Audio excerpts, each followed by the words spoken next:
For those of you that don't follow Sunbelt football, Arkansas State, you know what? Let's break out my notes here. 1 second. They had the Freshman of the Year in the Sunbelt Conference.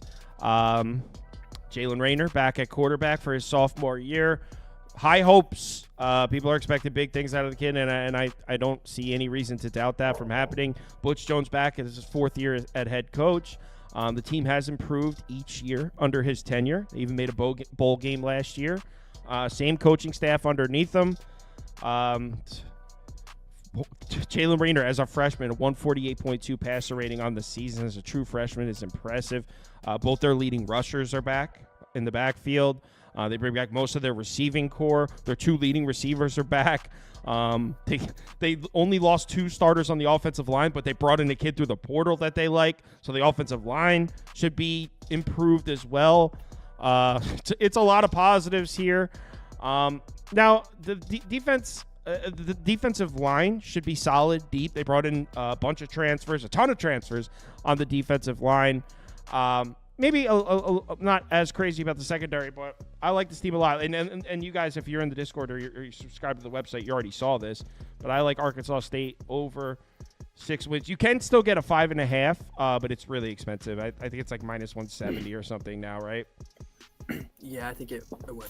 It changed pretty quickly, this team. I was surprised when I saw this number. I thought their over-under would be a little bit higher, honestly. I'm very high. Well, did you look at their team. schedule, though?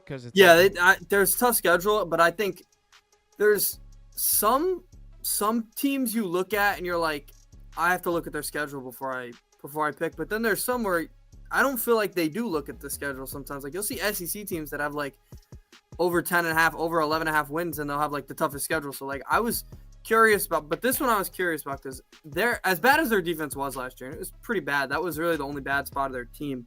They were good everywhere else, and as weak as their secondary was, it was very weak. I think everybody being a year older helps. Like, I think that's natural, and everybody's a lot of those guys being a year older. Like you said, he spread out the transfer portal really well.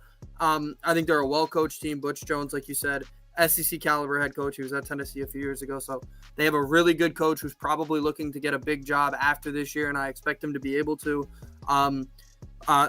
I mean, I don't even really know what to say about the offense. They're a top 25 unit basically in the country coming back because, they were pretty good. Top 25 unit in the country? They were pretty great at everything. I mean, they were really great They're at a top 3 unit. They might not even be the best offense in the conference.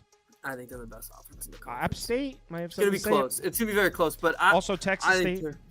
They're bringing back everybody. Like you said, they added a couple of things. But I really like this team. I was very surprised that the number was lower. So I have the over. Yep. So put up the over, and then let's move on to. I feel like the Arkansas State over is a very popular off-season win total pick this year, and with good reason. You bring back the freshman of the year at quarterback and most of your returning starters. People are like, yeah, this team's going to be good. So it makes sense. I was a little surprised he stayed, Rayner. So that was a good keep for him. Yeah. Sometimes the best. The best ads are the guys that don't leave. I think it is put. Yeah, he could easily have been starting at Iowa. Everybody could be starting at Iowa. Yeah. Next, that was the joke. Yeah.